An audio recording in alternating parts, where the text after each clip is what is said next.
For at finde ud af, om en overgang er forbudt eller tilladt, skal vi kigge på vores sluttilstand F. Det var for eksempel en af de der tilstande deroppe. Og så havde vi vores perturbationsoperator, nemlig vekselvirkning med lys, og minus vibrationsspektroskopi er det vekselvirkning med den elektriske feltkomponent,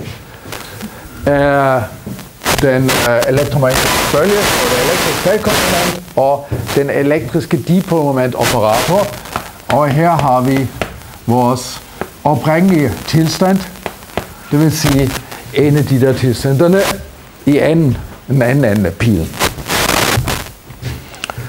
Og hvis vi kigger på det integral, hvis det integral var 0, så var overgangen slut.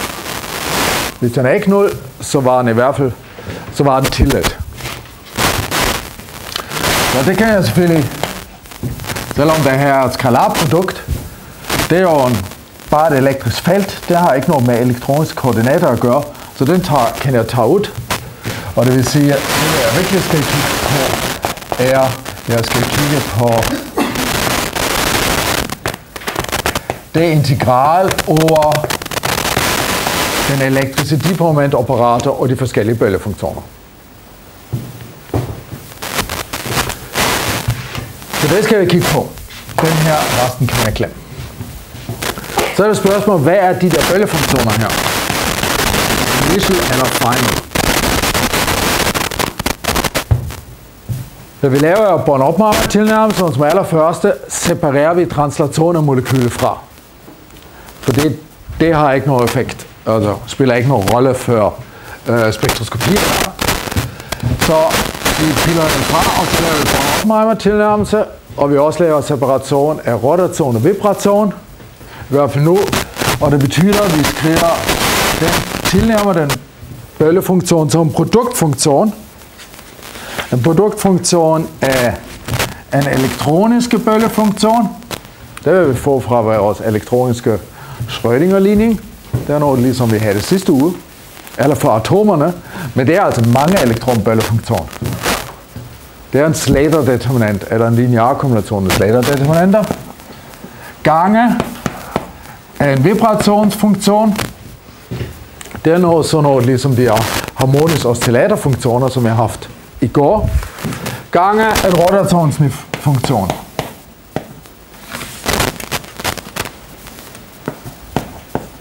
En rotationsfunktion, og det er de der sfæriske harmoniske funktioner for rotation.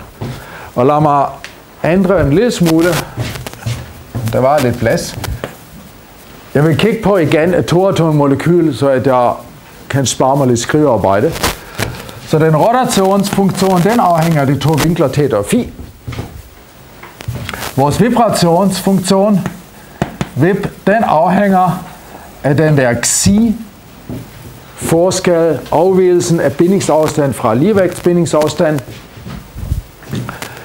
Og den elektroniske, ja, den afhænger selvfølgelig af den hele sæt af positionsvektoren af elektroner.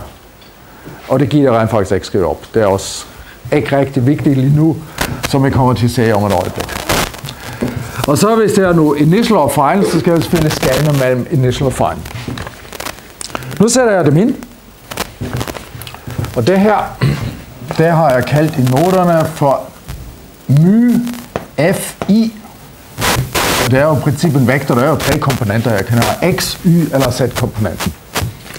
Det er den vektor af overgangsdipolmomenterne.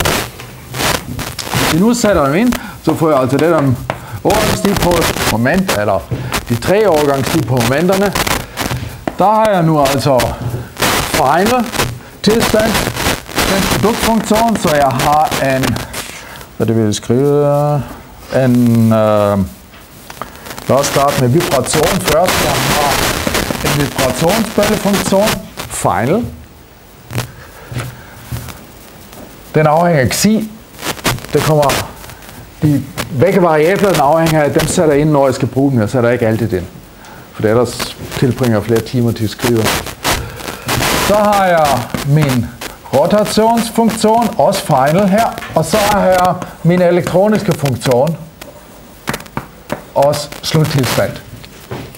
Så er de tre komponenter, eller den, hvad for en komponent jeg nu kigger på, er min dipolmoment-operator, og så en gang til for den initial tilstand. Og jeg skriver nu med vilje i den anden rækkefølge elektronisk først, så den rotationelle, og til sidst den vibrationelle. Det er det relativt lange integral, jeg skal kigge på. Men i den uge nu, og det bliver anderledes næste uge, men i den uge kigger vi på rotations-vibrationsovergang. Rotations-vibrationsovergang i den samme elektroniske tilstand. Det var på den samme potentielle overflade. Og det vil sige, at for rotations-vibrationsovergang er så den elektroniske tilstand den samme. Så hvis psi elektronisk F er lig med psi elektronisk I, og så kan jeg jo godt droppe det og bare kalde det psi elektronisk. Det er den tilstand, typisk vel den elektroniske grundtilstand, som jeg nu befinder mig i. Godt, så lad os kigge på det en gang til. Så får jeg jo sige, for en gangs skyld vil jeg så, og det tror jeg gør også resten, ikke skrive det i direkte form, men skrive det i rigtige integraler.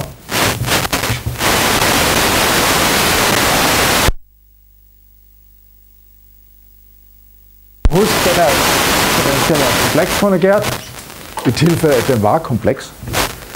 Så har jeg min rotationsdel, konjugeret. Så har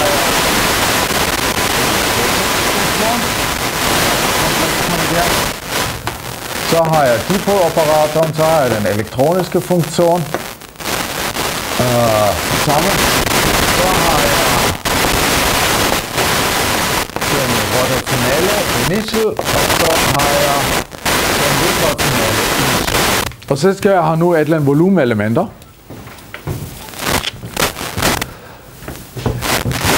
Fordi det er jo en integral over alle kernekoordinater. Jeg har kun to, altså det er over psi, theta og phi, og alt hvad jeg skal bruge for de elektroniske, altså alle elektroniske koordinater, som jeg for eksempel kalder dv. Elektroniske koordinater er det kun de elektroniske bølgefunktioner, som afhænger her.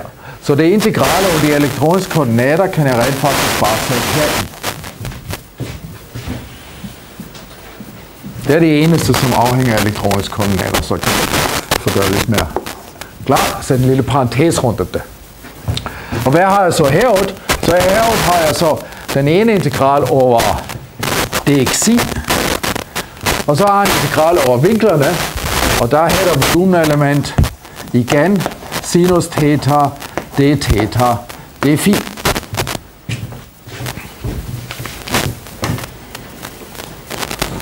Men hvad er det her? Ja? Det er jo forventningsværdien til det permanente lys. Rigtigt. Det er en dipoloperator, elektrisk dipoloperator, og jeg har her den samme elektroniske bølgefunktion, så det er virkelig en forventningsværdi. Og forventningsværdi af dipoloperatoren, det er jo vores dipolmoment. Det er det elektriske dipolmoment af vores molekyl, my, som en vektor. Men, der er to men ved det. Det ene men er, jeg har jo en integration her, om variation af bindingsafstand. Så jeg vil godt nok udtrykke med det xi her, som er afvigelsen fra ligevægtsafstand, men jeg har stadigvæk en ændring af bindingsafstand. Og det dipolmoment, det afhænger selvfølgelig af bindingsafstand. Altså om jeg regner dipolmoment ud fra molekyl med den afstand eller den afstand, det gør altså en forskel. Så det der my er altså en funktion af bindingsafstand. Det er det ene. Det andet er, hvor kommer det der my fra? Den my-operator. Den kommer ikke fra, at jeg vil gerne regne ud, hvad er dipolmoment i et molekyl, hvad er komponenten af dipolmoment i et molekyl langs bindingsaksen, og hvad er det og sådan noget. Den kommer fra vekselvirkning med lys. Den kommer herfra. Og det betyder, de komponenter x, y, z, det er altså komponenterne bestemte mit laboratorium, hvor denne har i laboratoriet arrangeret med elektrisk, altså den læser i forhold til min celle. Så de x, y, z-koordinater, det er altså eksterne laboratoriekoordinatsystems x, y, z-koordinater, og ikke x, y, z-koordinater af mit molekyl, ligesom komponenten langs bindingsaksen og vinkelret til det. Men hvis jeg vil virkelig tænke på min dipolmoment i forhold til molekylets akser, det vil jeg normalt regne ud, så skal jeg altså transformere fra det ene koordinatsystem til den anden koordinatsystem. Og det er altså, så hvis jeg vil kigge på dipolmoment i, hvad skal vi skrive, molekylens koordinatsystem, så er jeg nødt til at have en koordinattransformation og orientere det ene koordinatsystem i forhold til en anden koordinatsystem. Og det skal behøve ikke kigge meget længere på, men det kan jeg gøre med sådan en funktion, som afhænger af de to vinkler. Og det er så den del her. Så forsvandt det integral over de elektroniske bølgefunktioner. Og vi er tilbage til de andre to.